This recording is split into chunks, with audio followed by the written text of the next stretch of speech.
Hey peeps, we are back. We're talking Love After Lockup, Love During Lockup, Season 4, Episode 28.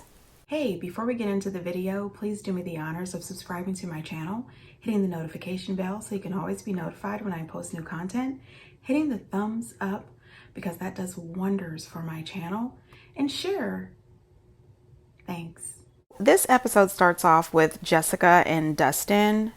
I've had it with this woman. I really have. She is on her way to visit Dustin in prison. And you know, since the very first episode that she was on, she was talking about how since she's worked at all of these prisons, it's really hard for her to get a chance to see him.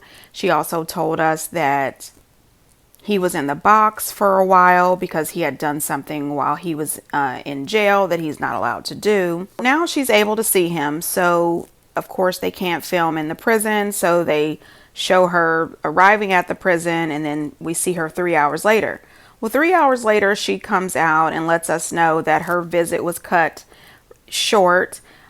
They didn't tell her why. They just said that the visit was terminated and she had to leave. She said that she did everything right. She wore what they told her she needed to wear, sweatpants and a t-shirt. She has followed every rules and yet and still she doesn't know why they made her leave. She suspects it's because they figured out that her and Dustin's were at the same prison at the same time and that she should not be able to visit. She says, well, oh my gosh, if they take me off his list, that means I'm not going to be able to send him money. We're not going to be able to have video calls. Well, to me, that is a full-fledged sign. Besides the fact that he also admitted to her the reason he was in the box is because he relapsed on his meth. Honey, now listen. You are a grown woman of the age of 44 years old. That is all red flags. Okay, you are riding around with a box of red flags on a daily basis. This guy is not for you. This guy is not who you want to bring into your family. You need to hope that they take you off the visitors list, to hope that you can't get any more video calls. Then she gets a visit from her friends. Now, let me tell you, this friend has to be the MVP of the episode. Let me tell you, first of all, when her friend gets there, she says that she wants to go over some of the prison letters that she's received to him and they can make a slam book or something. I said, but you're 44. Ma'am, you are 44 years old. I know you're not trying to make a smut book, a slam book, or any kind of book. Okay, you do that when you are in middle school, ma'am.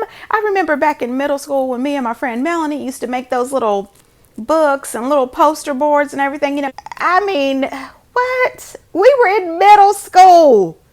You don't do this. You don't do this at 44. And her friend just breaks it down for her. She says, girl, he's on the meth. You know, you've got to grow up. This relationship is not going to work. She says he's not done with drugs. And until he is done, he's going to continue to use drugs. And that is the truth. When people are addicted to drugs or alcohol, you're not going to stop just because your family and friends want you to stop. Most drug addicts or alcoholics will tell you they do not stop until they hit rock bottom.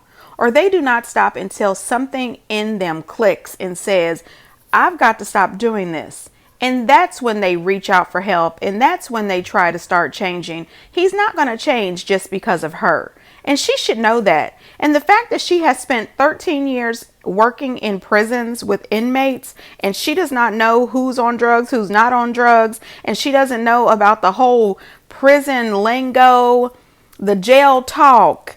You know, the fact that she didn't know this dude was in jail and addicted to drugs says that there's a lot not going on in her head. Her friend tells her this dude is going to get out of jail. He's going to be good for a month. Then he's going to be back hanging out with the friends that he's used to. Then he's going to be doing drugs while you're at work. He's going to be using your money to buy these drugs. You need to break this off. This is not your happily ever after. And you know, I don't understand why she doesn't realize this.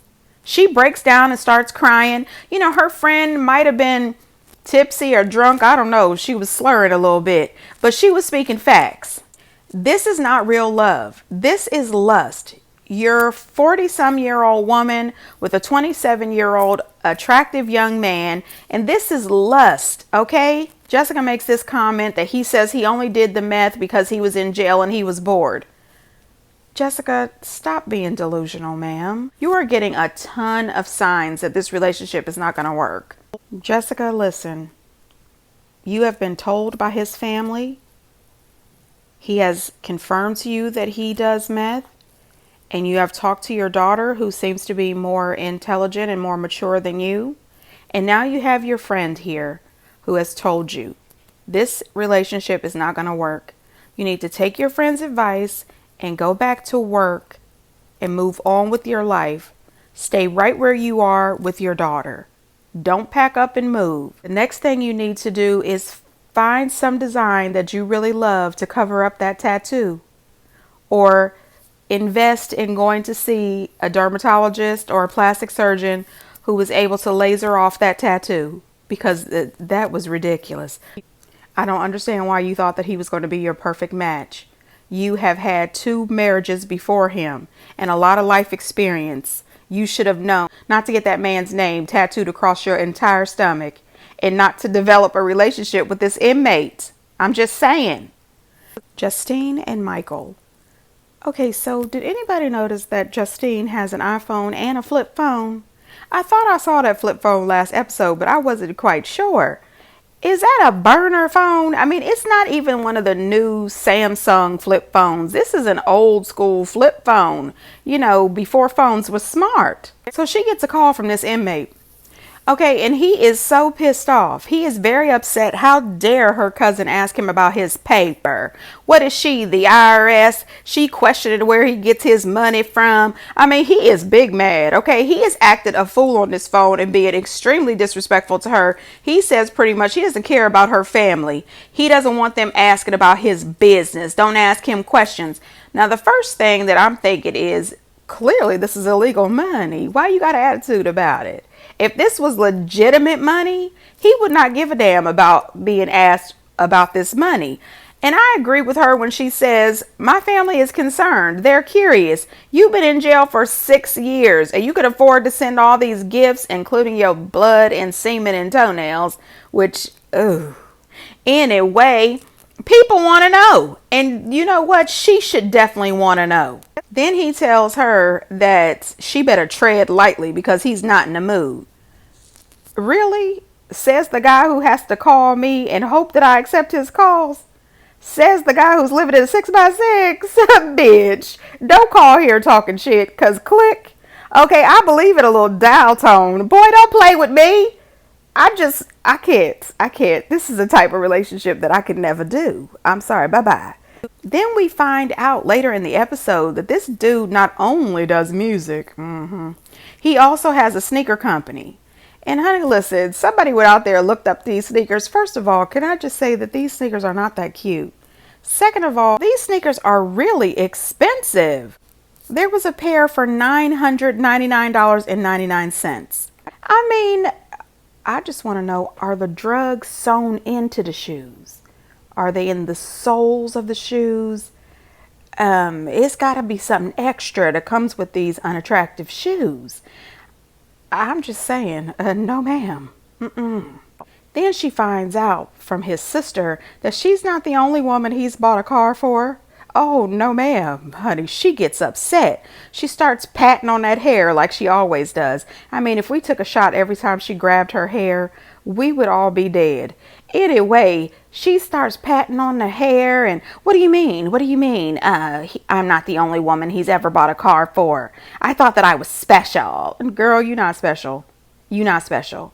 He's got all them kids. So clearly he should be buying some kind of conversion van for some woman. And then she's got the nerve to say, well, do they give the cars back when they break up? His sister said, no, you don't give back a gift. And I'm thinking, girl, are you crazy? Are you crazy? And you know what? She really does need to try to figure out where this man gets his money from. And he seems to be quite controlling and a little manipulative. Girl, bye. You've got children. You need to run. And not only that, wouldn't you want to know the details of how this car was purchased? Did you buy this car online, like Carvana, and have it delivered? Who is holding the money? Where is this money coming from? I would definitely want to know if I was her. And one thing I also was very upset about is she said that he originally went to jail for selling H and the ethanol. And that completely, as if I wasn't already turned off, that really just turned me off. The ethanol is out here taking people out every day, all day long. There are certain towns, certain counties where their morgue is filled with people from the ethanol that have died. I would never be attracted to a man that was out here selling death like this. This is just not okay. Anyway, moving on. Emily and Dory. Okay, so this is going to be real quick, okay? Because I don't like her. I really don't. This whole thing is ridiculous. She acts so smug and so self-righteous. She's on the phone talking to Dory and told him that Smoke was disrespectful to her and she doesn't want him to be friends with this dude anymore. He makes the comment that Smoke saved his life in prison and she still doesn't want him talking to him anymore. Either you stop talking to him or I'm not going to talk to you anymore. Don't call me anymore. And then she kept calling him and Smoke criminals. And I said, wait a minute, ma'am, you need to stop saying that because you too are a criminal. You stole that man's stimulus check and told us about it on TV. You misappropriated funds. No, ma'am, you are a criminal as well. Then when he calls Smoke to break off their friendship, he's mad at Smoke for telling the truth. She's upset with Smoke because he read her for filth in the nicest way possible with the truth, and she doesn't like it. He says, well, Emily has never even visited you in jail for the last 3 years. And this dude tries to throw up excuses for her. Well, you know, she's overwhelmed and she has panic attacks. Say what? Say what?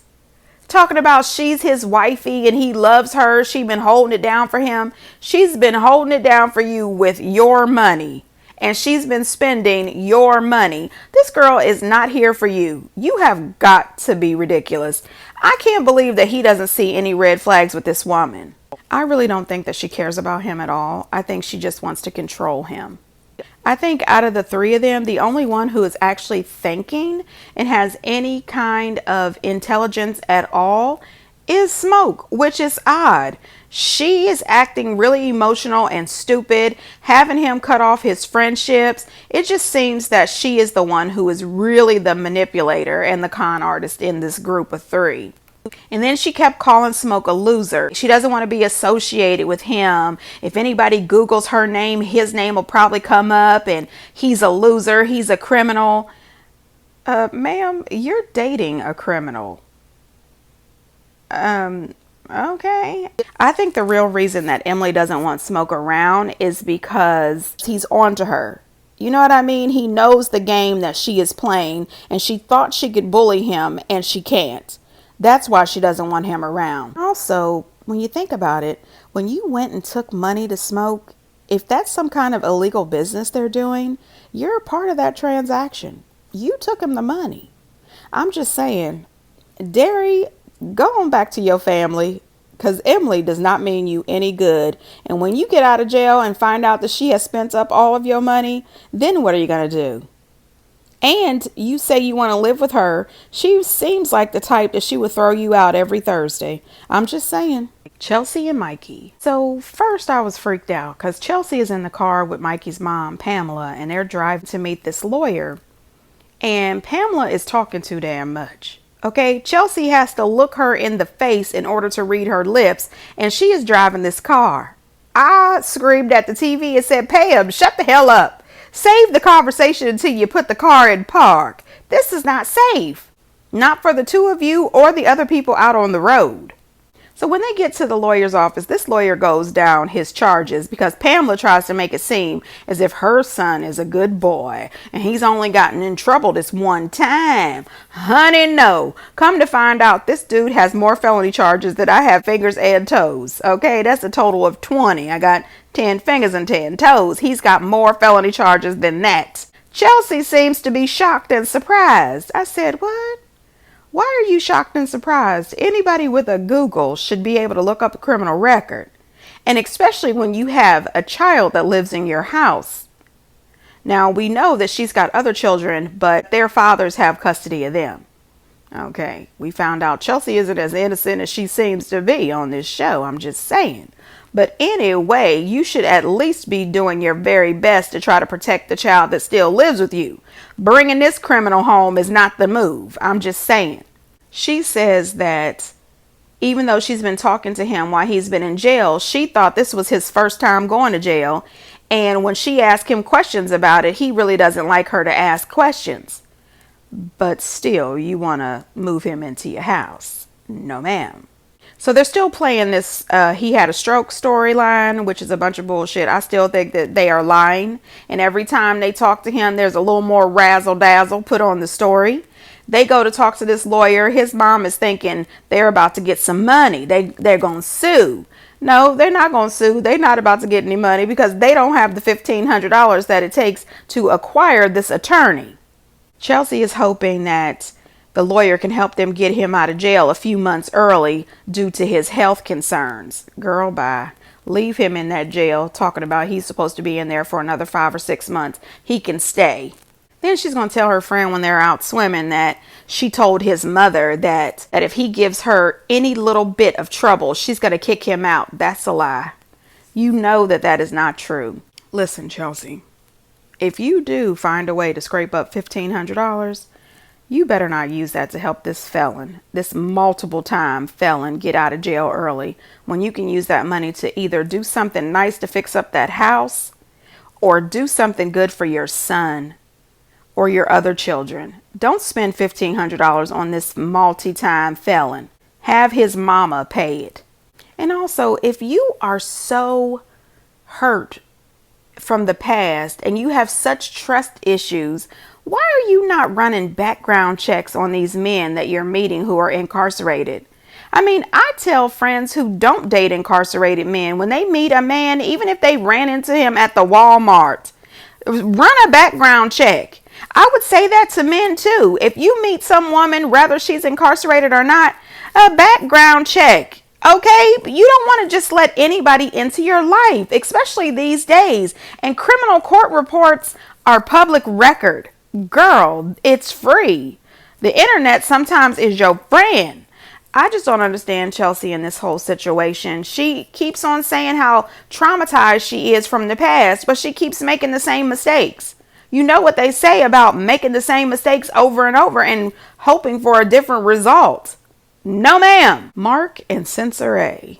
Now listen, I'm hoping this is his last episode. I think his storyline is wrapped up. Okay, we got a chance to meet his mom, and it seems like his mom has a little bit of sense, but she could use a deep conditioner. Her hair was reminding me of Sarah's mama. So Mark wants to talk to Censor A. They get on this video call, and you know, he's still weird and creepy. She's letting him know pretty much that she doesn't want to deal with him anymore. The fact that he was talking to her and 5 other inmates is not cute.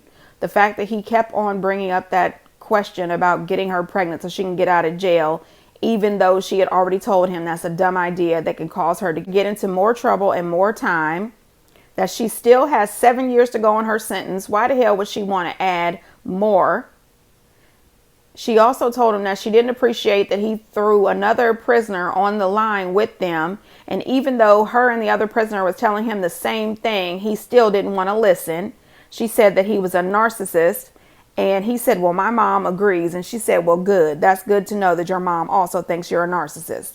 She then says that she thought that they were in an exclusive relationship. And he tells her that him talking to those other inmates is not really a big deal. He thought their relationship was going pretty good. He especially likes that she looks really nice when she puts on her makeup. And I said, so in other words, you're telling her that when she's not wearing makeup, you don't find her attractive. This is not a compliment. He also told him that he does not know how to pick up on social cues. And that is very true. That is very true. For him to claim to be so intelligent, he's really not.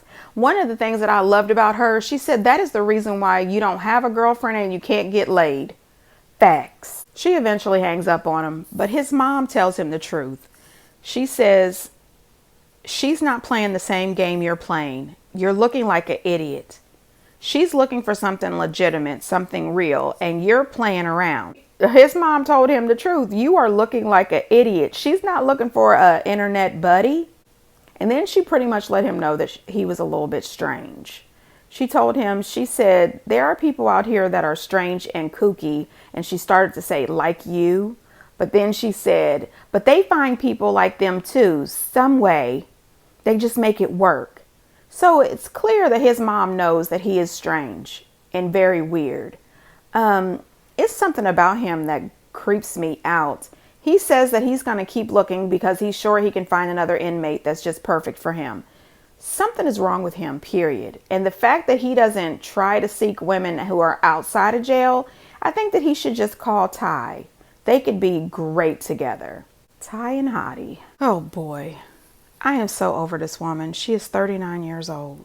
She is laid up in the bed with a shirt on, waiting for Hottie to call her. She's going to accept his call, and then she's going to play him and then tell him off. I said, why don't you just stop taking his calls? He'll get the point. So in the middle of this conversation, she gets all upset. So you talking to Boston? You engaged to Boston? She's screaming and hollering, and then she tears up her damn house. She's knocking over her fake plants, broke a lamp, threw down a coat rack, just too damn much. I said, who in the hell breaks up their own stuff over a man? But it was even worse because you broke up your own stuff over an inmate who has 5 more years to go, who lives in a 6x6 cell, who doesn't give a damn. But you know what I mean? You're breaking up your stuff.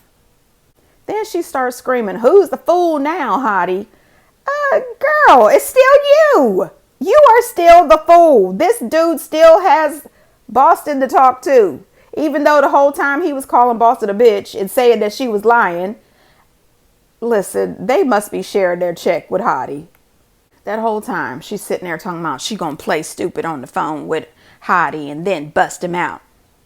Girl, you not playing stupid. Okay, we've seen you 2 seasons now. We know you not playing. I'm just saying, especially after we saw you break up all the shit in your house. Then we saw you with your makeshift cremation scene out in your backyard with your going to funeral hat on and an urn, burning up this man's stuff in the backyard. Then talking about she's got space on her prison inmate wall that looks like something straight out of an episode of Chicago PD. She's got space at the top and she's about to move somebody up. Girl, this is gross and disgusting and embarrassing for your children. I noticed that they're not a part of this season. And I'm pretty sure that's because their fathers have said, oh, hell no, you are not going to embarrass our kids anymore. They are not allowed to be on this show. I mean, tearing up your old house. You showed him, girl. Love After Lockup people, please do not bring Ty back again. And don't ever let us see Mark's face again. Oh, gosh, peeps. Get down in the comments and let me know what you think. And until next time, bye.